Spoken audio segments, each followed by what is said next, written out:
y vemos me parece un cartel, perdón, que se está grabando la clase, ahí está. Como les decía, bueno, lo que podemos ver es la columna de vario que se forma luego de que el paciente se le da para tomar un volumen determinado, ¿sí? Entonces, a los 2 o 3 minutos se evalúa, se hace la radiografía al minuto 0, ni bien lo toma, a los 2, a los 5 y a los 10. Y se evalúa la columna de vario en esos distintos tiempos.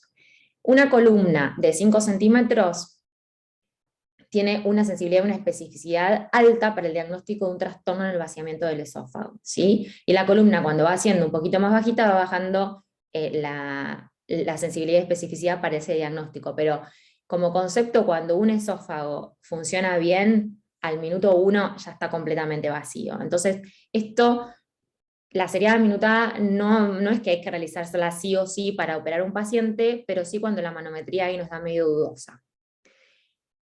Entonces, una endoscopía, una seriada, una manometría esofágica fundamental antes de operar un paciente, antes de hacer una cirugía antirreflujo. Nos va a permitir evaluar la motilidad del cuerpo del esófago y evaluar la unión gastroesofágica también. Estas son 10 degluciones líquidas con una peristalsis, una motilidad conservada y una buena relajación de la unión gastroesofágica, ¿sí? Pero a veces pasa esto, que no se ven todos los traguitos perfectos en color verdecito o rojo que indican buena presión. Hay peristalsis que son inefectivas. Y estos pacientes no es que no los podemos operar, pero tenemos que tener ciertos recaudos. Y dentro de estos recaudos tenemos algunos test de apremio al esófago que nos permiten evaluar la reserva del músculo esofágico. ¿Qué significa eso? Le damos al paciente que trae 5 traguitos seguidos de agua y vemos si ese esófago se contrae con vigor, porque cuando una persona traga varias veces seguidas, lo que se produce es una inhibición de las ondas peristálticas para que el esófago no esté contrayéndose a cada rato, se acumula acetilcolina a nivel de la neurona presináptica y esa acetilcolina se libera de golpe después durante el último trago. Entonces se debería ver en condiciones normales una contracción así, bien vigorosa, ¿sí? Si por ahí no están familiarizados con lo que es una manometría de alta resolución, quizás cueste más entender el gráfico, pero el concepto es ese. Cuando una manometría nos muestra que el paciente no tiene una buena peristalsis, tenemos truquitos para ver si esa peristalsis se puede mejorar o si tiene reserva. El hecho de que tenga reserva ese músculo al cirujano le da cierta seguridad si tiene que hacer una funduplicatura. Ahora puede suceder esto, que el paciente haga los 5 traguitos y no se desencadene una onda peristáltica posterior. Entonces aquí sí hay que tener ciertos reparos y quizás no hacer una funduplicatura de 360 grados o aplicar alguna otra técnica quirúrgica. ¿Y qué pasa cuando el paciente no tiene peristalsis? Que no necesariamente es una calasia, puede ser un paciente con conectivopatías, por ejemplo, en el que es muy frecuente de ver una esclerodermia, con las pacientes con artritis reumatoidea, pero la esclerodermia fundamentalmente tienen mucho reflujo porque tienen esófagos que no se mueven y además la unión gastroesofágica está súper hipotensiva, el esfínter, y está súper abierta. Entonces, con estos pacientes sí hay que tener cuidado de hacer una funduplicatura. Por eso es fundamental hacer una manometría, que no necesariamente tiene que ser de alta resolución, lo que tengamos disponible, para antes de mandar a operar un paciente por enfermedad por reflujo. Y la impedanciometría nos sirve para estudiar el patrón, si es reflujo diurno, si es nocturno, si es de pie, si es acostado, para entender un poquito y completa, y nos da la seguridad de que esa persona tiene enfermedad por reflujo en caso de que no tenga una erosión en la endoscopía, por ejemplo. Entonces, como tratamiento no médico de la enfermedad por reflujo, tenemos varias opciones, de las cuales en el centro donde yo trabajo no contamos con ninguna de ellas. Está la funduplicatura endoscópica, la colocación de magnetos, el tratamiento por radiofrecuencia de la unión gastroesofágica, la electroestimulación o la mucosectomía. Todas estas cosas que les acabo de mencionar son para pacientes que no tienen grandes alteraciones anatómicas a nivel de la unión, que no tienen grandes hernias hiatales. ¿Por qué? Ya sea la colocación de magnetos como todas las otras cosas que acabo de mencionar, no reparan un defecto anatómico importante. Con lo cual, la funduplicatura de Nissen sigue siendo hoy por hoy lo más difundido y lo más efectivo para los pacientes con grandes defectos anatómicos. Y acá les traigo, me da un poco de vergüenza explicar esto, y les pido disculpas si digo algo mal, porque deben ser todos cirujanos, pero bueno, estas son imágenes de un paciente nuestro que nos compartió el cirujano que trabaja con nosotros, en el que nos va mostrando las etapas de una funduplicatura, ¿sí? Acá lo que se ve es cómo todas las estructuras de la unión gastroesofágica están ascendidas a la cavidad torácica, y se ve la hernia hiatal. En un segundo paso, bueno, se ve la disección de todas las estructuras con el descenso por lo menos a 3 centímetros del esófago torácico hacia el abdomen. La preparación para la funduplicatura, que coincide con la fotito que está aquí arriba, ¿sí? Y finalmente, cómo queda bien cerradito toda la unión gastroesofágica y la funduplicatura de 360 grados, que es la más usada cuando tiene buena motilidad el paciente, por favor. Bueno, y la mucosectomía, esto se los muestro porque me parece la verdad curioso. Esta foto es tomada de una presentación que se hizo en el Congreso Americano ya hace unos años de gastroenterología, en el que lo que hacen es, cuando se ve una unión gastroesofágica, que esto sería, bueno, un GIL tipo 2, levemente un caries incontinente, se hace una mucosectomía, que no es más que sacar un pedacito de mucosa a través de una técnica luego de elevar con solución fisiológica, se reseca ese pedacito de mucosa alrededor del endoscopio y después se espera su cicatrización. Y como consecuencia de esa cicatrización, se ajusta la unión gastroesofágica, pero son para pacientes con defectos anatómicos muy leves y en manos muy entrenadas. Pero así quedaría como el antes y el después. Entonces, ahora sí, para ir terminando, ¿cuáles serían las indicaciones para una cirugía antirreflujo? Algo fundamental es trabajar en forma multidisciplinaria con un cirujano. Nosotros a todos los pacientes que vamos a operar, los vemos en conjunto en un consultorio de esófago, evaluamos todos los estudios, vemos si hay que pedirle algo más, y en ese consultorio estamos presentes los cirujanos y los gastroenterólogos. Se discuten siempre en conjunto todos los pacientes. Evaluamos, como les decía, junto con el cirujano. Y lo que les quiero dejar como 3 indicaciones o 4 bien concretas: alteraciones anatómicas a nivel de la unión gastroesofágica. La primera, cuando predomina la regurgitación, que a veces el paciente no tiene una hernia hiatal, pero tiene aumento de las relajaciones transitorias o tiene un esfínter muy hipotensivo, entonces se le da IVP, hacemos una pH impedancia intra-IVP, sigue teniendo regurgitación, este paciente también se lo puede operar, pero en general está asociada la regurgitación a la alteración anatómica. Cuando hay una enfermedad erosiva severa a nivel del esófago o un esófago de Barrett que no responde bien al tratamiento médico, en general hay como un concepto de que el paciente que no responde bien al tratamiento médico tampoco lo va a hacer a la cirugía, pero hoy por hoy es un paradigma que medio se está rompiendo, porque como se está sabiendo cada vez más de la fisiopatología de la enfermedad por reflujo, se sabe que cuando hay mucha regurgitación hay algo de alteración anatómica. Y esos pacientes que tienen Barrett o que tienen esofagitis a repetición y ya tomaron doble dosis de IVP, ya se chequeó adherencia, se rotó de IVP, se hizo todo lo que se podía hacer y sigue teniendo erosiones, hay que proteger ese esófago. No solo porque se puede generar un cáncer de esófago, sino también porque se puede estenosar y se pueden generar complicaciones evitables. Y algo que no es menor es el deseo del paciente, sobre todo para disminuir la ingesta de inhibidores de bomba de protones. La cirugía no va a librarlo para toda su vida a la persona de tomar IVP. En general, los primeros 10 años se dice que están bastante libres de IVP, pero después son cirugías que pueden tener recidivas y el paciente lo puede volver a requerir. Y esto del deseo del paciente, por supuesto, siempre que sea un buen candidato, ¿no? Que no tenga trastornos funcionales esofágicos superpuestos, por ejemplo. Y este es un trabajo publicado en el 2019 en New England, que es un ensayo clínico, que tomaron 78 pacientes con pirosis refractaria al tratamiento con inhibidores de bomba de protones. Lo estudiaron muy bien con todos los métodos diagnósticos, endoscopía, manometría, pH impedanciometría, y cuando aseguraron el diagnóstico de reflujo, los randomizaron en un grupo al que hicieron solo cirugía, otro grupo le dieron tratamiento con IVP, baclofeno y un antidepresivo tricíclico, y otro grupo control con IVP y placebo. Y lo que vieron fueron que estos pacientes que tenían pirosis, no regurgitación, por eso es como algo por ahí novedoso a tener en cuenta, a un año luego del seguimiento, estos pacientes, al grupo que los operaron, anduvieron mejor que los otros dos grupos. Con lo cual podría ser que la cirugía en un futuro se aplique también a fenotipos con pirosis y la regurgitación no sea, o sea, no se limite solo la cirugía a los pacientes con regurgitación, sino que también a estos que tienen las pirosis refractarias y que, bueno, que no responden a IVP por alguna razón.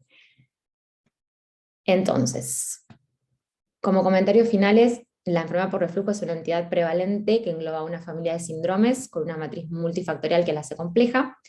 Entender los mecanismos fisiopatológicos que hay detrás de cada fenotipo son claves para un correcto manejo diagnóstico y terapéutico.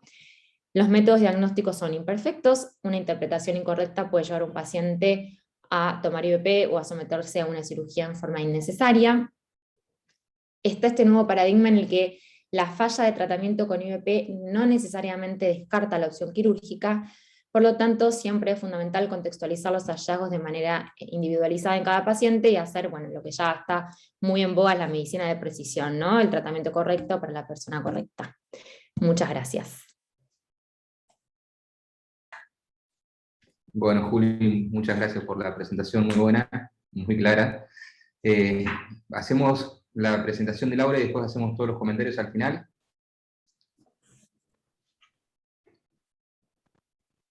Laura, ¿Estás, Laura? Compartir. Bueno, hola a todos. Bueno, excelente la presentación, Juli, muy, muy linda. Gracias, Laura. Y muy probablemente, bueno, es cierto, vamos a superponer unas cuantas cosas, porque, claro, porque todo esto es un tema que para superponer.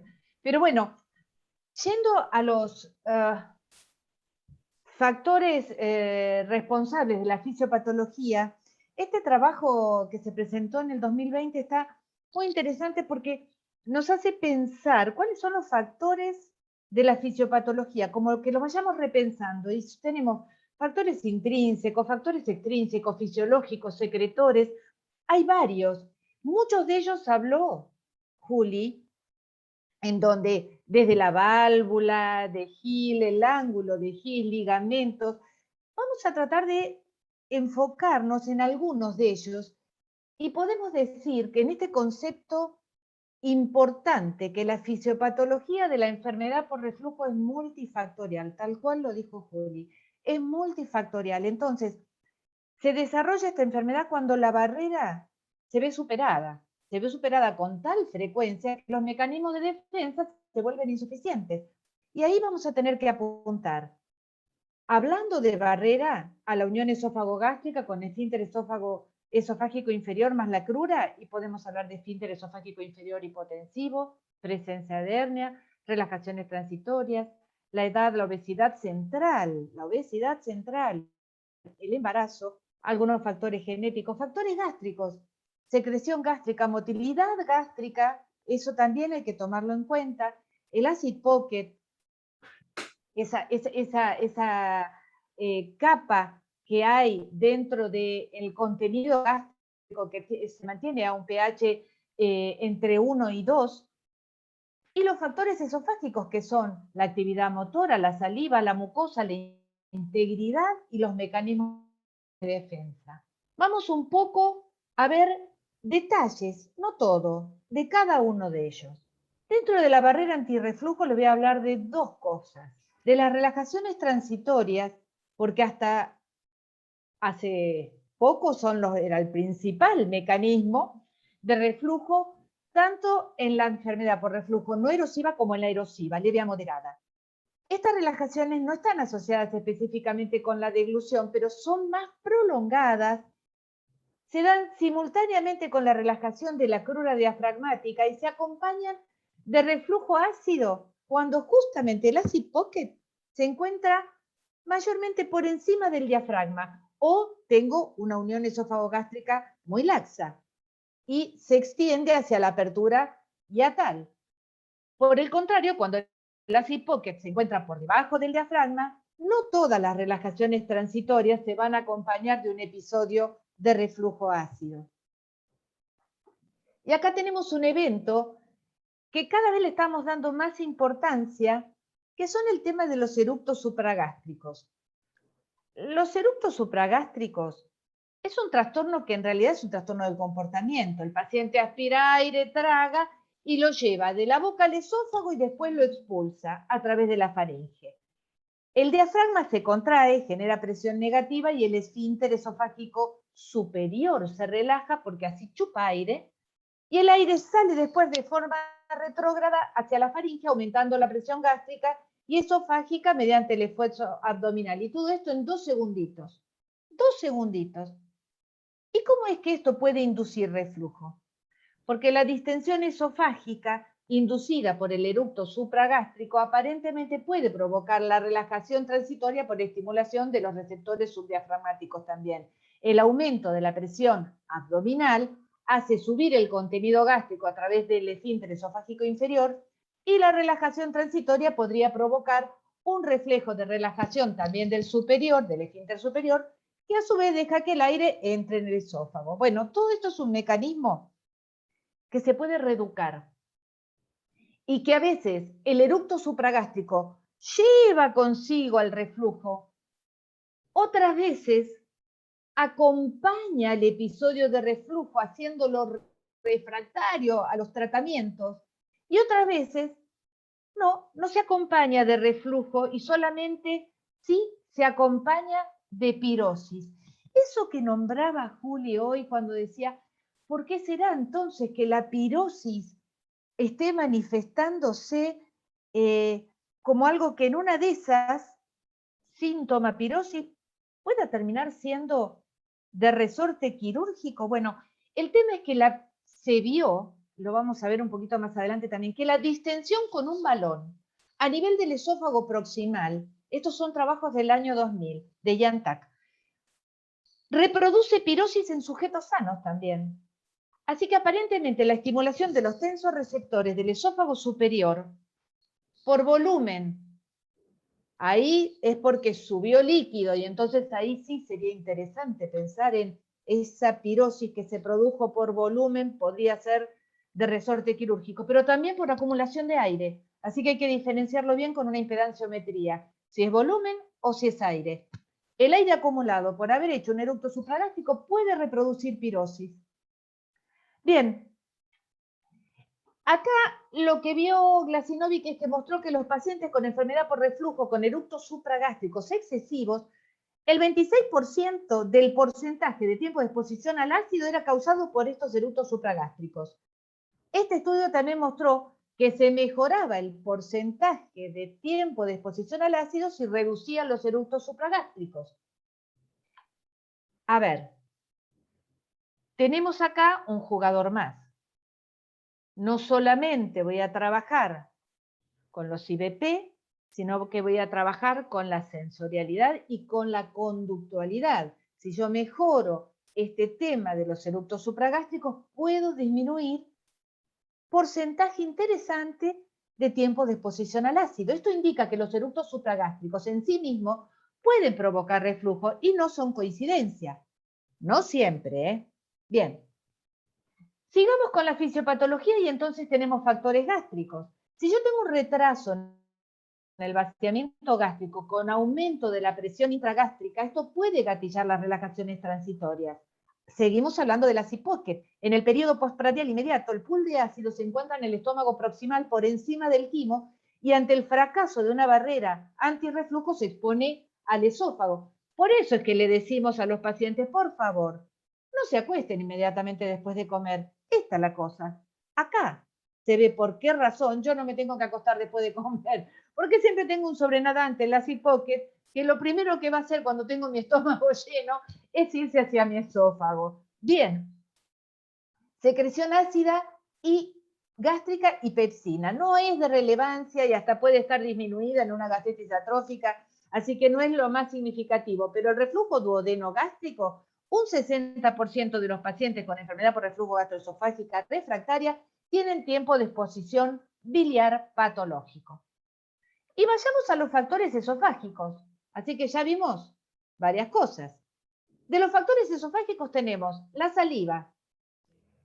¿Para quién vamos a pensar que es importante? Pacientes que tienen trastornos en la salivación, el Sjögren, por ejemplo. La saliva es fundamental, promueve la peristalsis primaria y permite la neutralización de reflujo ácido por la presencia del bicarbonato.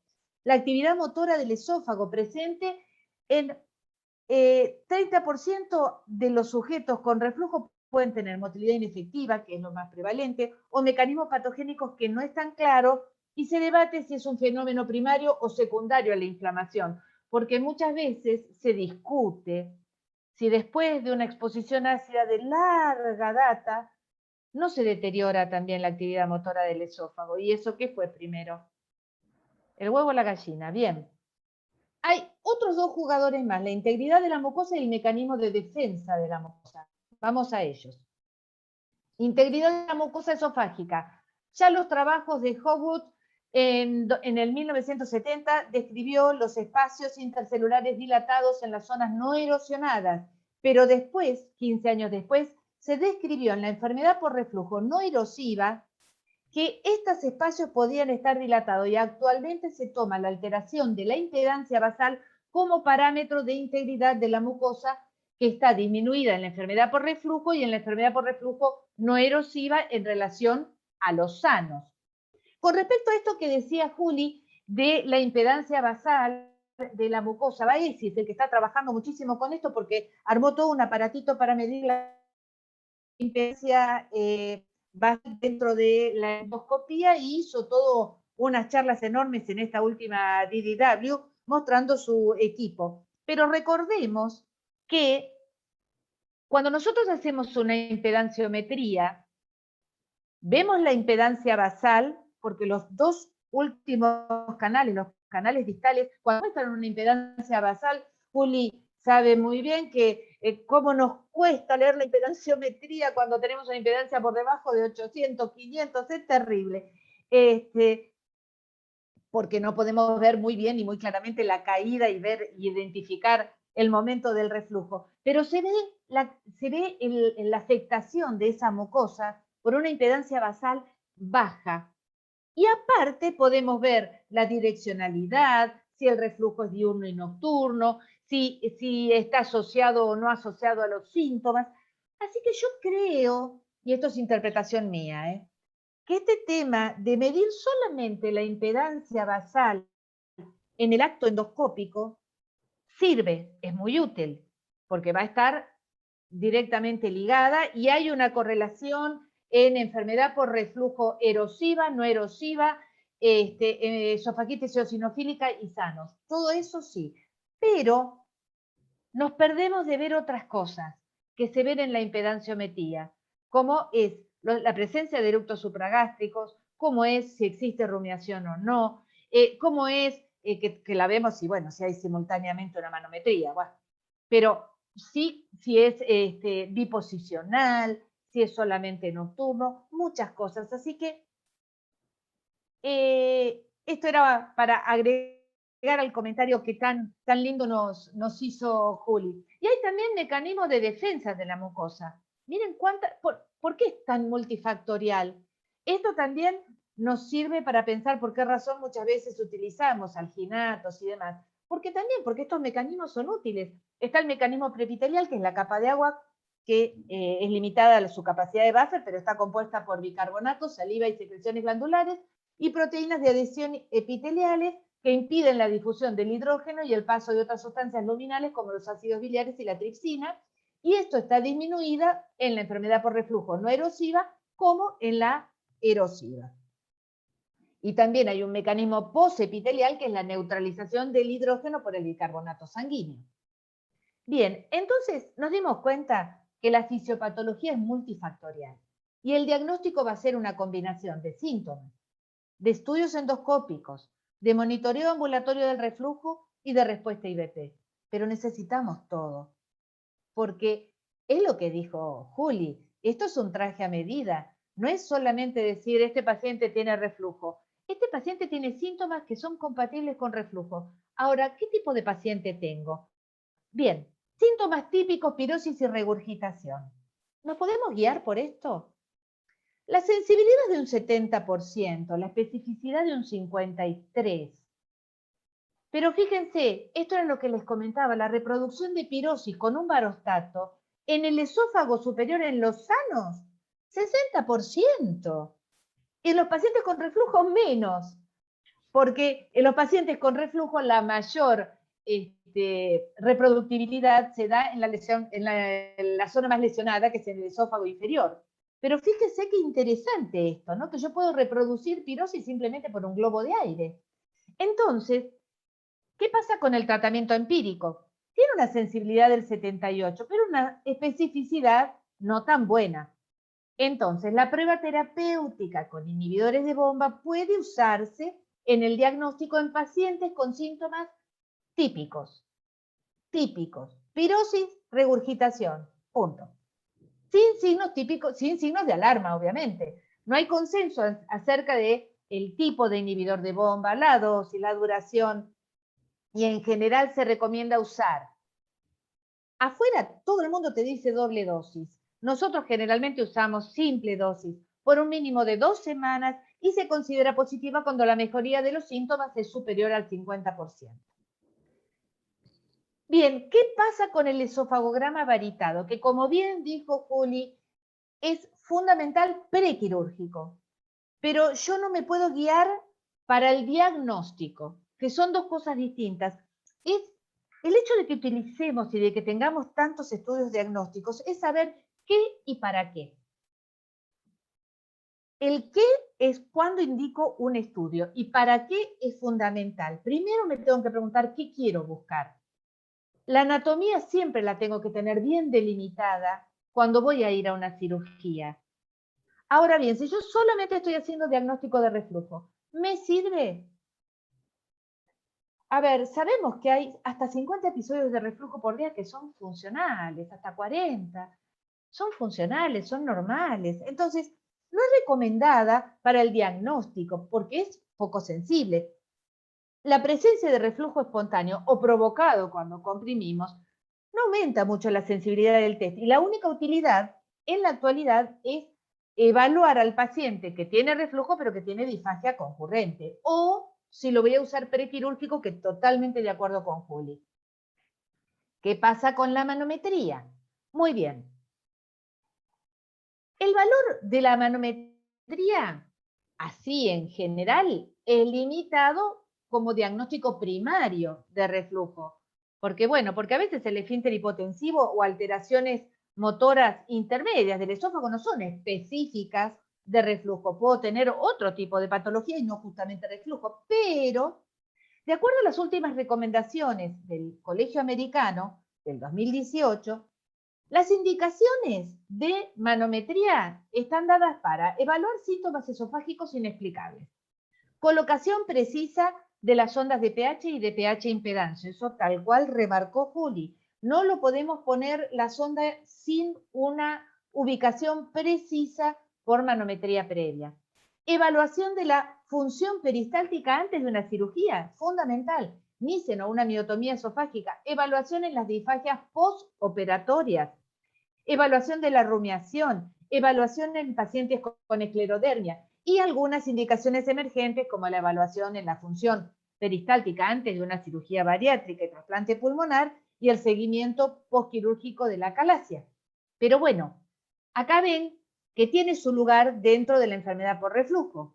¿Y qué es lo que nos dice Lyon para evaluar, para pensar en la métrica de la manometría de alta resolución dentro de lo que es la evaluación de reflujo? Y nos dice que hay una métrica interesante que es la integral contráctil de la unión gastroesofágica que mide el vigor de la barrera de la unión esófago-gástrica utilizando una herramienta que tiene el software que abarca la longitud del vigor de la unión esófago-gástrica por encima de la línea de base gástrica, que sería esta de acá, por aquí encima, este cuadradito, en 3 ciclos respiratorios. Acá, inspiración, expiración, inspiración. Bueno, Y aquí podemos ver esa fuerza que tiene. Y también podemos ver la contracción distal integrada y decir, bueno, si tengo acá tengo una hermosa peristalsis, pero como mostraba Juli, puedo tener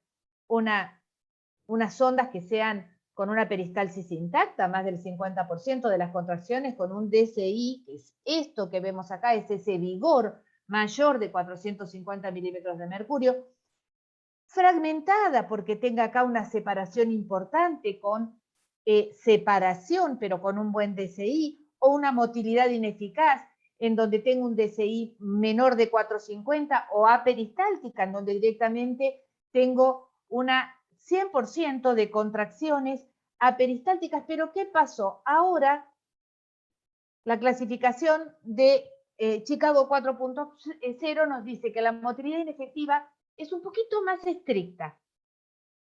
Por eso, porque se discute mucho, porque está asociada, pero es lo que decíamos, ¿es el huevo o es la gallina? ¿Es lo que nos produce el reflujo o es consecuencia del reflujo? Bueno, motilidad inefectiva, para que la tomemos en cuenta, tiene que tener más del 70% de las degluciones inefectivas o más del 50% que sean fallidas. Y ahí es cuando utilizamos las pruebas de provocación. Y es lo que nos decía Julia, que lo voy a pasar rápido, que estos test provocativos de manera fisiológica se busca la inhibición deglutoria en estas 5 degluciones, 1, 2, 3, rapiditas, que se producen. Entonces son 5 tragos de 2 mililitros con menos de 4 segundos de separación. Esto es un indicador de reserva peristáltica, la vemos posterior acá. Cuando tenemos una que es buena, ya está, no necesitamos más. Si tenemos la primera que es débil, tenemos que hacer 3 secuencias y luego vamos a hacer un coeficiente.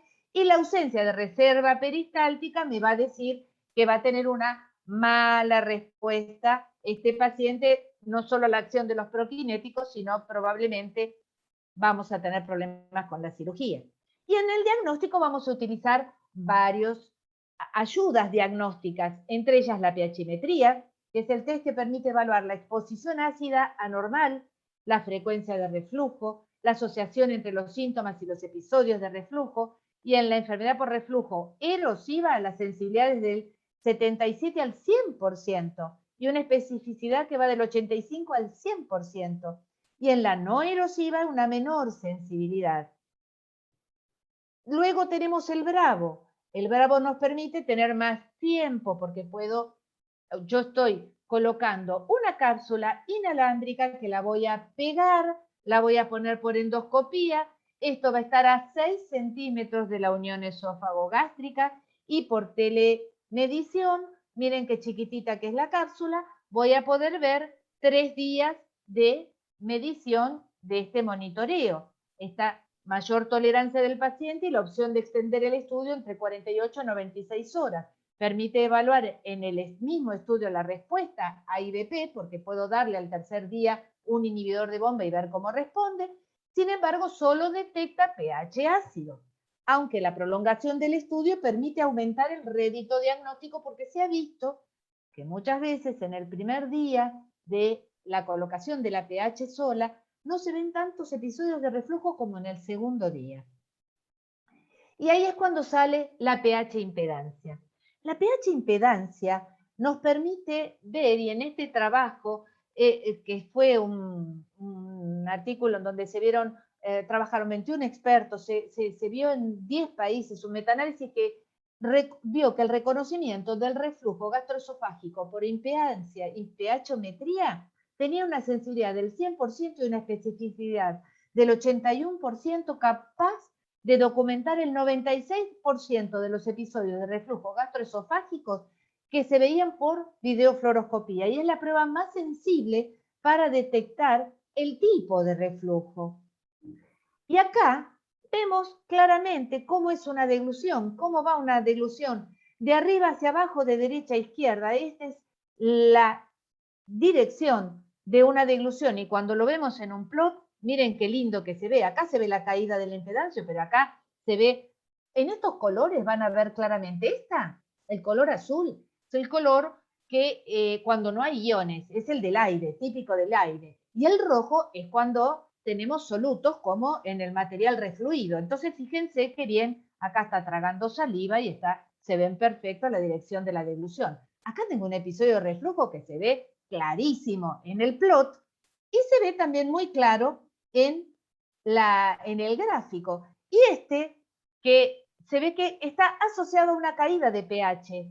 Este último canal es el canal que nos muestra el pH. Entonces, ¿qué digo? Que este es un reflujo ácido. Y esa es la direccionalidad. De abajo hacia arriba, de derecha a izquierda. Y este episodio de reflujo es un episodio de reflujo no ácido. Fíjense el pH como no cayó. Bien. Entonces, voy a pedir una impedanciometría en enfermedad por reflujo refractario al IBP, en manifestaciones extraesofágicas antes de una cirugía antirreflujo, y voy a categorizar los siguientes fenotipos. Esto también hizo mucho hincapié Juli, y tiene mucha razón, porque tenemos que diferenciar estos fenotipos. La enfermedad por reflujo gastroesofágica erosiva está definida por una exposición ácida patológica o episodios excesivos de reflujo ácido o no ácido con fracaso de la barrera. El esófago hipersensible es reflujo fisiológico con asociación temporal entre los episodios de reflujo y los síntomas. Es decir, tiempo de exposición al ácido, normal. Lo que tengo es una asociación con los síntomas, pero el tiempo de exposición al ácido es normal. Y luego tengo la pirosis funcional. Tiempo de exposición al ácido es normal. No hay asociación sintomática, sin embargo, el paciente se queja de pirosis. Bien. ¿Qué nos dice la interpretación de la impedanciometría? Bien, la pH impedancio voy a poder ver lo siguiente. La exposición total al ácido. Si yo tengo un tiempo de exposición al ácido menor de 4% en 24 horas, es totalmente normal. Si yo tengo entre 4 y 6% es no concluyente. Es una zona gris. Pero si tengo más de un 6% es definitivamente patológica. Y eso me divide las aguas, por lo menos lo totalmente normal y lo totalmente patológico. A esto le puedo sumar los episodios de reflujo menos de 40 normal, 40-80 no concluyente, más de 80 definitivamente anormal. Pero sí, esto lo hemos discutido con cisternas, con un montón de gente, en donde siempre depende, sí, todos los estudios en donde hay un operador para la lectura siempre van a ser operador dependiente. Y muchas veces podemos interpretar dos episodios de reflujo como separados, reflujo y reflujo, otros no lo toman como una unidad. Y así muchas veces podemos tener diferencias con el número de episodios de reflujo. En consecuencia, se considera una medida coadyuvante para ser utilizada cuando el tiempo de exposición al ácido no es tan concluyente. Acá lo definitivo es que sea menor de 4, normal, más de 6, anormal. Pero tengo otras nuevas medidas que me van a ayudar. Cuando el tiempo de exposición al ácido no es concluyente. Y acá tenemos primero la asociación sintomática. Si el índice de síntomas lo tomamos en cuenta porque es el porcentaje de síntomas precedidos por episodios de reflujo, tiene un valor umbral de más del 50% para ser considerado positivo, y la desventaja es que no considera el número, es decir, de reflujos, dejando la posibilidad de la asociación al azar. Entonces, ahí tenemos la probabilidad sintomática que utiliza cálculos estadísticos para expresar si estos síntomas y el reflujo están asociados y no se dan por casualidad. El valor umbral es más del 95%, y en resumen, si el índice sintomático es una medida del tamaño del efecto y la asociación sintomática, el SAP, es una medida de probabilidad. Claro, cuando tengo las dos cosas juntas, ¿qué voy a decir? Esta es la mejor evidencia, es altamente correlacionado con los síntomas. Es una probabilidad sintomática que altamente se correlaciona. Bien, tanto el índice sintomático como el SAP son predictivos del efecto de la terapia médica y quirúrgica antirreflujo independientemente de la exposición total al ácido. Pero tenemos nuevas métricas en la impedanciometría. Y cuando tenemos pacientes que tenemos que discriminar reflujo de pirosis funcional, en salud, el reflujo desencadena una peristalsis primaria con el fin de lavar ese esófago y neutralizar con saliva la mucosa ácida que fue, la mucosa esofágica que fue acidificada. Tuve un reflujo y enseguida trago. Eso es normal. Eso se puede medir como el índice de degluciones post-reflujo. Y esto refleja la integridad de la peristalsia primaria que se estimula después del reflujo. Esto correlaciona con la reserva peristáltica. ¿Vieron la que vimos cuando le hacíamos tragar en la manometría los 5 traguitos seguidos y después se daba una peristalsis más fuerte? Que me decía, bueno, eso lava. Bien, esto correlaciona y ayuda a diferenciar la esofagitis erosiva de una exposición patológica al ácido y estas dos cosas de una pirosis funcional. En controles hay una sensibilidad del 100% y una especificidad del 92%. Normal se toma como 61%, pero chicos, estos valores normales van a ir cambiando, porque ya las últimas charlas en las que se presentó Daniel Sifrin en el CIDEMO, discutía y veía que ya este valor era demasiado alto y que de repente un valor normal de 50% o menos del 50% había que tomarlo. Por ahora nos manejamos con esto, porque esto, y lo mismo con la impedancia basal nocturna, por ahora tenemos estos valores, pero tengan en cuenta que están los valores modificándose, a medida que se va trabajando se van modificando. Y la otra nueva métrica es la impedancia basal nocturna. ¿Se acuerdan cuando hablábamos de medir la impedancia por una sonda que fuera por el endoscopio? Bueno, la impedanciometría nos permite medir la impedancia basal nocturna, que también es un reflejo que me va a permitir diferenciar al paciente con reflujo de pirosis funcional, y esto se da porque al disminuir la impedancia basal mucosa se correlaciona con el aumento de los espacios intercelulares y las uniones estrechas, y eso con los síntomas de reflujo. La ingesta y los eventos de reflujo afectan la medición, por eso se mide mejor durante el sueño, y entonces esta impedancia basal nocturna se van promediando 3 periodos de 10 minutos en un espacio de 1 hora y predice de forma independiente la respuesta al tratamiento antirreflujo, vincula la acidez sensible a IBP a un reflujo mejor que la exposición al ácido y mejora con la curación de la esofagitis. Va a ir mejorando la impedancia basal nocturna. Bien. Entonces, una impedancia basal menor de 2292 ohmios y un PSPW menor de 61 no son solo medidas que van a ser adyuvantes para el diagnóstico de enfermedad por reflujo, pero lo más importante va a ser el tiempo de exposición al ácido. Mayor de 6% es seguro que hay una enfermedad. Y entonces, para ir resumiendo, ¿qué nos dijo Lyon? El último consenso de Lyon. ¿Cuáles eran las evidencias concluyentes de enfermedad por reflujo a nivel endoscópico, impedancia o manometría de alta resolución? Bueno, concluyente de enfermedad por reflujo es que yo tenga por endoscopía una esofagitis C o D, un Barrett o una estenosis péptica. Ahí ni se discute.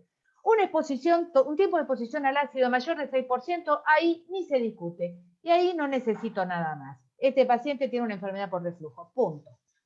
Ahora bien, si tengo una cosa borderline con una esofagitis A o B de Los Ángeles, con un tiempo de exposición al ácido que está en zona gris, me miro los números de episodios de reflujo. Si son 40, 80, también están en zona gris. ¿Qué necesito? Evidencias de apoyo para soportar el diagnóstico de reflujo. Entonces, ahí voy a ver si puedo hacer una microscopía y ver la separación de los espacios intercelulares, pero ¿para qué voy a hacer una microscopía electrónica? Voy a hacer una impedancia basal. Y entonces ahí me va a venir bien la asociación sintomática, la impedancia basal nocturna, el índice PSPWI. Y ahí la manometría de alta resolución me va a ayudar, porque si yo tengo una unión esofagogástrica hipotensiva, la presencia de hernia de hiato, una hipomotilidad esofágica, todo esto va a ser una evidencia que apoye la zona gris de un paciente con dudas en el diagnóstico de una enfermedad por reflujo. Y cuando digo, este chico no tiene reflujo, este chico está todo normal, cuando tengo un tiempo de exposición al ácido menor de 4 y los episodios de 4% y los episodios de reflujo son menos de 40. Muy bien, entonces, el consenso de Lyon define parámetros en las pruebas esofágicas que establecen de manera concluyente la presencia de reflujo y las características que excluyen el reflujo. Me dice, estas son peras, estas son manzanas, punto. A medida que evoluciona el paradigma del diagnóstico de la enfermedad por reflujo, es posible usar pruebas de diagnóstico para definir un enfoque de precisión adaptado al paciente individual.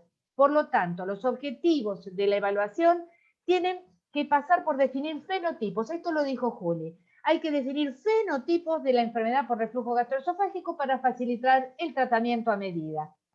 Entonces, esto que presentó Daniel Cifre me pareció interesantísimo. Si yo tengo un paciente con pirosis y regurgitación, ¿tengo síntomas de alarma? Bueno, le hago una endoscopía con biopsia. ¿Por qué con biopsia? Porque tengo que descartar una esofagitis eosinofílica. Si no tengo síntomas de alarma, hago una prueba con IBP. Si hay buena respuesta, bárbaro, ya está. Si no tengo buena respuesta, endoscopía con biopsia seriada de esófago. Si tuvo una respuesta buena con IBP, el tratamiento ahora se estipula que son 8 semanas y ir disminuyendo la dosis. Ahora bien, vamos a correr esto que me está molestando, que no puedo leer. Muy bien. Ahora bien, si yo tengo ya la endoscopía con las biopsias y me dice que tengo una esofagitis erosiva, ¿qué hago? ¿Tengo esofagitis erosiva o puedo tener una enfermedad por reflujo no erosiva, un NERD? O puedo tener otro diagnóstico, ¿no? Bueno, también. Puedo tener una calasia, qué sé yo. Pero si tengo una esofagitis erosiva, le doy un IBP por 2 veces por día, ¿durante cuánto? 8 semanas. Veo la respuesta. Si es buena o si es parcial. Si es buena, IBP por 8 semanas y ir disminuyendo la dosis. Si la respuesta es parcial, a ver, acá tengo que correr la barrita que tengo del Zoom que me molesta. Si la respuesta es parcial, suspendo el IBP. Si la respuesta es total, suspendo el IBP. Pero si la respuesta es parcial, tengo que ir a una pH impedancio dentro de IBP. ¿Por qué? Dentro de IBP porque acá no hago diagnóstico de reflujo. Yo acá tengo que hacer diagnóstico de una buena inhibición. ¿Se entiende? La pH impedancio se hace intra-IBP cuando yo ya sé que tiene reflujo. Yo no voy a hacer diagnóstico de reflujo, lo que tengo que hacer es diagnóstico de refractariedad. Entonces, ¿qué es lo que está pasando? La exposición ácida es persistente. ¿Tengo una asociación sintomática o no con el material refluido? Bien. Si yo no tengo una esofagitis erosiva y lo que tengo es otro diagnóstico, suspendo el IBP, porque lo inicié y no tenía sentido. Ahora, si yo tengo una enfermedad no erosiva, acá puedo hacer pH sola o pH impedancia sin IBP, porque yo tengo que hacer un diagnóstico de reflujo. Yo no tengo diagnóstico de reflujo, porque acá puedo estar frente a un verdadero NERD, es decir, una verdadera enfermedad por reflujo no erosiva, o frente a un esófago hipersensible, o frente a una pirosis funcional. Si yo tengo un verdadero NERD, que es un tiempo de exposición al ácido patológica con una asociación sintomática positiva, tengo que optimizar el tratamiento y suspender a las 8 semanas. Ahora, si yo tengo un esófago hipersensible, en donde tengo un tiempo de exposición al ácido normal, pero tengo una correlación sintomática positiva, este paciente puede responder a IBP, pero tal vez necesito trabajar con moduladores del dolor. También hago tratamiento por 8 semanas y suspendo, veo qué pasa. Y en pirosis funcional, ahí tengo que utilizar moduladores del dolor o terapia cognitiva conductual. Y esto me interesa, ¿por qué? Porque el verdadero NERD va a tener una buena respuesta al tratamiento antirreflujo, a la cirugía. El esófago hipersensible, si lo que predomina es la hipersensibilidad frente al reflujo, no siempre voy a tener una respuesta buena, pero si predomina el reflujo sobre la hipersensibilidad, sí. Así que hay que ver qué es lo que pasa. Esto es lo que decía Juli. Si predomina el síntoma regurgitación, aunque sea hipersensible, la cirugía va a ser buena. Ahora, si solamente tiene pirosis funcional, por favor, no lo operemos. Bien. Conclusiones de esta primera parte. El manejo inicial de un paciente con síntomas típicos de enfermedad por reflujo va a depender de la presencia de síntomas de alarma, disfagia, hematemesis, pérdida de peso. Y en ausencia de síntomas de alarma, la respuesta IVP determina el manejo. Cuando hay falta de respuesta, la endoscopía ayuda a la categorización de los pacientes. Me dice si es una esofagitis erosiva, una enfermedad por reflujo no erosivo, un diagnóstico distinto a una enfermedad por reflujo. La enfermedad no erosiva, hacer pHimetría o impedancio off IVP porque tengo que hacer diagnóstico de reflujo. Entonces, si es un NER verdadero, aumento de la exposición al ácida con o sin asociación sintomática. Si es un esófago hipersensible, tiempo de exposición al ácido normal, pero índice sintomático o SAP positivo. Y si es pirosis funcional, todo normal, exposición al ácido normal, índice y no hay asociación sintomática. Por lo tanto, ubicar el fenotipo de los pacientes me va a determinar el manejo médico quirúrgico. Y entonces, en pocas palabras, ¿sí? ¿Cómo indico el tratamiento médico del reflujo? Bien, los inhibidores de bomba existen en la actualidad 3 clases. Convencionales, omeprazol, lansoprazol, rabeprazol, pantoprazol de liberación dual retardada, deslanzo, o liberación inmediata, omeprazol con bicarbonato. Recuerden que esto es muy importante. ¿Cuándo es más eficaz el IVP? Cuando hay esofagitis, porque la realidad es que en la tos crónica y en el asma es más la acción del placebo que del mismo inhibidor de bomba. Los inhibidores de bomba de protones, la efectividad de los inhibidores convencionales es similar. Puede haber diferencias intrasujetos. La respuesta insuficiente a dosis estándar, cambio el IVP o duplico la dosis. Es importante instruir a los pacientes porque los IVP convencionales son prodrogas. Se activan si uno los da en ayunas y hay un medio ácido. Si no, no se activan. Y después necesito a la media hora comer mucho. ¿Por qué? Porque la unión con las bombas de protones es una unión definitiva. Por lo tanto, yo tengo que tener muchas bombas de protones para poder inhibirlas, porque la vida media de estas bombas de protones es de 3 días y medio. Bien, esta es la tabla que compara las dosis estándar, las dosis dobles y las dosis divididas. Esto, después le sacan una foto. ¿Cuáles son las estrategias de enfermedad por reflujo gastroesofágico no erosiva? IVP dosis estándar 8 semanas, control sintomático, suspender.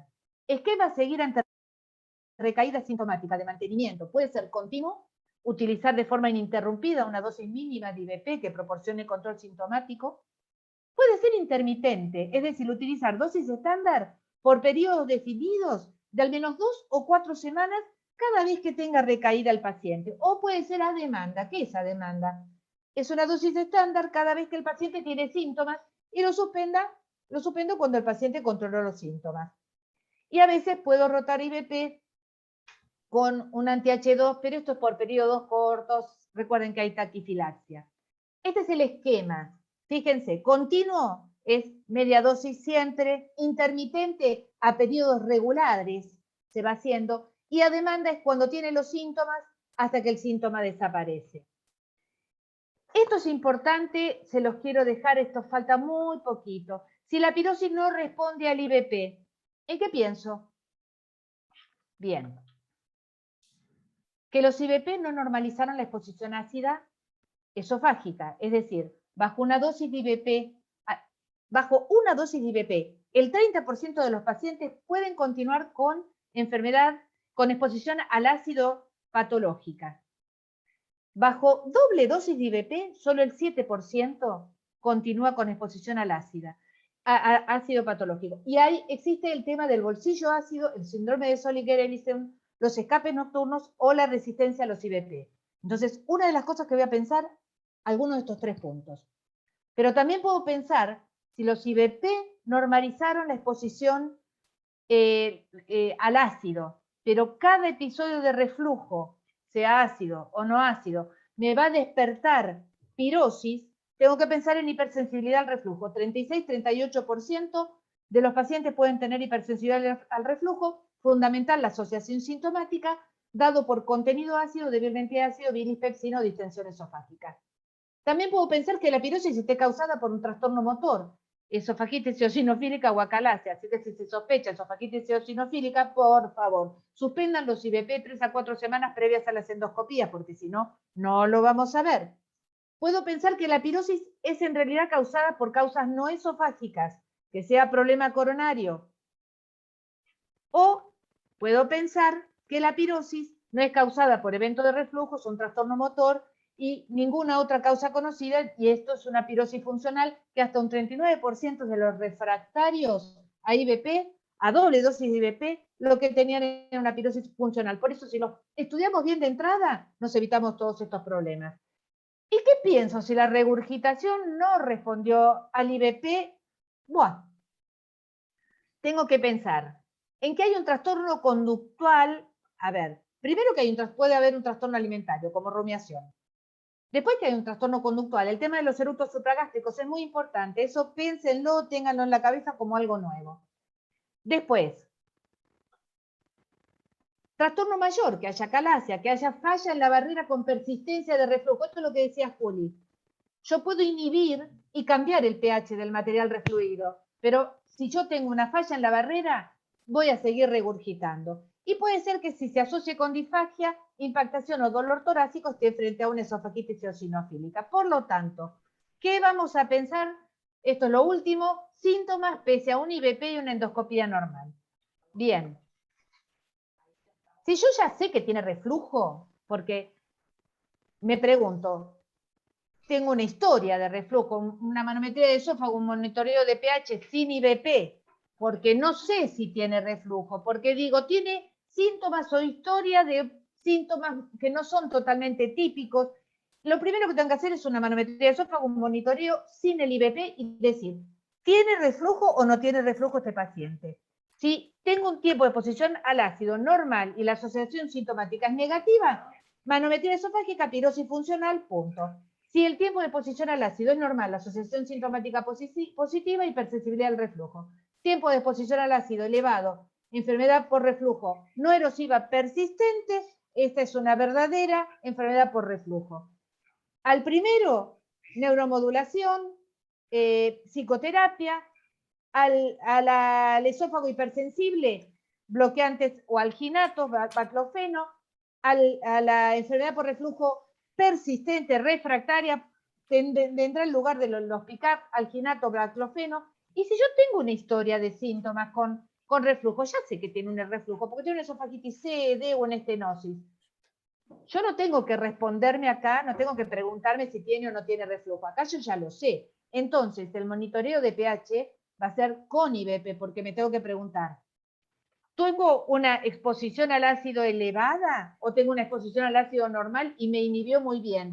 Si ya está muy bien inhibido el paciente y tengo una asociación sintomática negativa, puede ser que tenga un paciente con reflujo y con pirosis funcional. Puede ser que tenga un paciente con reflujo y una hipersensibilidad, o puede ser que tenga un paciente con reflujo verdaderamente refractario. Bien. Ay, se hizo larga, disculpen. Muchísimas gracias por la atención. Laura, muchísimas gracias a vos por la presentación. Está muy apuntada y nos sirve muchísimo para los residentes, que era lo que queríamos, por la consulta principalmente, que es lo primero que van a ver antes de disecar el hiato, que es lo que hay que entender. Porque todos piensan en la anatomía y en la cirugía, pero hay que saber evaluar el paciente. Estábamos charlando recién que vamos a dejar los casos justo la semana que viene. Tenemos una parte que es más bien quirúrgica, y como los dos casos que íbamos a presentar están bien relacionados con lo quirúrgico y sirven como repaso de cómo estudiar al paciente, lo vamos a dejar para la semana que viene y aprovechamos este ratito para hacerles un par de preguntas. Si alguien tiene alguna pregunta, que la escriba y nosotros la decimos. Nosotros les queríamos preguntar un par de cosas. Primero, ¿cuántos pacientes que ustedes ven que tienen buena respuesta al tratamiento médico luego siguen con reflujo, porque hay una asociación clara entre los problemas anatómicos y fisiológicos, como saben, que quedan de base, y nosotros cuando hacemos un tratamiento resolvemos la parte de los síntomas del paciente, pero el problema de base, que es lo anatómico y funcional, normalmente queda. Entonces, ¿cuántos pacientes que ustedes en su práctica clínica ven con reflujo y responden bien, después siguen de nuevo con síntomas y terminan quizás en un tratamiento quirúrgico o en un tratamiento un poco continuo con IVP? Juli, ¿querés empezar? Bueno, No contesta vos, Lauri. bueno, no, sí. La enfermedad por reflujo es muy esquiva, porque creo que el tema, las dos apuntamos a lo mismo. Tenemos que ver bien qué traje le entra a ese paciente en particular. Esto de ver si realmente tiene síntomas típicos o no, porque los pacientes confunden mucho los síntomas y a cualquier cosa llaman reflujo y eso no es verdad. Entonces dicen, me falla el tratamiento. No, me falla el tratamiento porque es un mal diagnóstico y le estoy dando un inhibidor de bomba a algo que no tiene nada que ver. Escatimar los estudios también nos lleva a hacer malos diagnósticos y pensar que fracasa algo que tal vez no debería fracasar. Muchas veces hay una muy mala adherencia a los IVP y esa es la primer causa de fracaso al tratamiento. Los toman como quieren. Por eso vienen tan bien ahora estos duales, estos que vos que podés dar el deslanzo, porque bueno, no hay que darlo con la comida, no hay problema con la comida. Yo creo que eso es lo mejor, más que el hecho que se liberen 2 tiempos, creo que lo mejor que pudieron hacer es lo mismo que con los pick-ups, el hecho que lo podés tomar con la comida. Y entonces el paciente no hace tanto lío y los toma bien en tiempo, sabiendo que va a hacer efecto lo que le estás dando. No sé, Juli, si querés agregar. No, no tengo mucho más para agregar. Creo que lo que sí creo que, pero es más de lo que ya venimos diciendo, que hay que tratar de llegar, una vez que a un paciente se lo pone en un camino equivocado, es como que va para ese lado y es muy difícil después sacarlo y redireccionarlo. Entonces por ahí uno piensa que el paciente que tenía reflujo y recayó, decir el número, responderte en números es difícil porque por ahí son pacientes que no tenían reflujo y estaban mal catalogados. Es muy raro que un paciente que está correctamente estudiado, diagnosticado, no responda al tratamiento cuando tiene síntomas típicos. Y lo más probable es que el que tiene síntomas atípicos aislados no tenga reflujo. Entonces, primero hay que desmarañar todo eso y una vez que sí queda bien limpio el paciente con reflujo, yo creo que el número no es tan alto. Bien, bien, bien. ¿A quiénes mandan a operar ustedes? ¿A qué pacientes mandan a operar? 2 o 3 indicaciones de cada una. Hernias hiatales, predominio de regurgitación, que le haces impedanciometría intratratamiento y sigue regurgitando a pesar del tratamiento. Y el paciente joven que dice no quiero tomar inhibidores de bomba de protones mucho tiempo y quiero 10, 20 añitos tranquilo. Creo que así, no sé, Lauri, vos qué pensás, pero si se te ocurre algo más. No. Principalmente, bueno, las hernias hiatales depende de los tamaños. Yo creo que las hernias hiatales chiquitas, menos de 2-3 centímetros, no siempre, a menos que realmente tenga un reflujo machazo el hombre o tenga un Barrett, pero le tengo fe a lo que pueda venir cuando hay mínimas lesión, mínimas deslizamientos, porque vieron que el tema de la hernia hiatal, si lo insuflé mucho, si no lo insuflé mucho, depende de tantas cosas, la pequeña, estoy hablando de la chiquita. El paciente viene y te dice, doctora, tengo una hernia hiatal, me tengo que operar. Porque también es cierto que con el Nissen sumamos un 18% de diarrea, podemos tocar el nervo bendito criminale de Grazi. Hay tantas cosas se pueden pasar. Entonces, mandemos a aquel que seguramente costo-beneficio va a decir, ay, qué suerte que me operé, aunque no puedo eructar, aunque tengo un poco, tengo un SIBO, tengo un montón de... A ese sí. pero todas las hernias no siempre. Después, por supuesto, sí, aquel que me pide y sí, aquel que pide y está justificado porque no quiere tomar medicación antes que dejarlo ahí librado al azar. Bien, gracias. ¿Qué hacemos con los pacientes que encontramos esofagitis en endoscopías? Por cualquier causa, lo más común que vemos acá es pacientes en preparación para cirugía bariátrica, la tasa de esofagitis que vemos es altísima. ¿Qué hacemos con esos pacientes que no tienen síntomas y tienen esofagitis? Porque No manga, por favor, no manga. Ahí estamos de acuerdo. Si el paciente no está en preparación, pero encontramos una esofagitis, por ejemplo, porque el paciente, no sé, tenía gastritis, y el paciente no tiene síntomas, ¿qué hacemos con ese paciente? ¿Lo tratamos como si tuviera un reflujo? ¿No lo seguimos estudiando? ¿Lo dejamos así? ¿Qué hacemos con eso? Bueno, ¿Gastritis o esofagitis? ¿Qué dijo? No escuché. Cuando encontramos a un paciente con esofagitis que se hizo endoscopía por cualquier otra causa, que no tiene síntomas. Lauri. Sí, no, que el paciente obeso, justamente la obesidad mórbida, el aumento del diámetro del perímetro abdominal, es una de las incidencias para tener reflujo. Y lo primero que le pedimos a todos los pacientes, ¿no es cierto, Juli?, es que bajen de peso cuando los queremos tratar por reflujo. Porque siempre que estés con sobrepeso, y más si es obesidad mórbida, vas a aumentar la chance de reflujo. Pero si para mí es muy importante el estudio del paciente antes de una bariátrica, muy importante. Hay que hacerle manometría, hay que hacerle pHimetría, y el paciente, aunque no tenga síntomas, porque puede ser un paciente que tenga, no una hipovigilancia, y que todo es lo mismo por su personalidad, por muchas cosas, que es dentro de todo lo psicoemocional que hay que ver del obeso mórbido. Entonces, hacerle una pHimetría y una manometría de esófago y ver, y mucho más si encontré una esofagitis, y eso me va a definir, seguro que no le voy a hacer manga, y seguro que lo tengo que tratar, seguro. No sé, Juli, vos contame. Sí, 100% de acuerdo. Las esofagitis se tratan siempre, independientemente de la percepción de síntomas. Siempre se tratan. Si es una esofagitis A o B, está en discusión porque la A es una erosión muy chiquitita que la pueden tener personas sin reflujo. En la B también algunos dicen, en lo personal yo no estoy de acuerdo, creo que una esofagitis B, que es una erosión de más de 5 centímetros sola, no tiene otra razón de ser más que el reflujo, entonces se deben tratar. Y sí, reforzar eso nosotros vemos muchos pacientes que fueron operados con manga que no se hicieron manometrías previas, y suelen ser pacientes en los que por ahí encontramos trastornos motores mayores, por ejemplo una aperistalsis o cosas complejas en las que los dejas incendiar, les prende fuego el esófago directamente, haciéndole una manga sin antes haber estudiado bien la motilidad y la presencia de reflujo.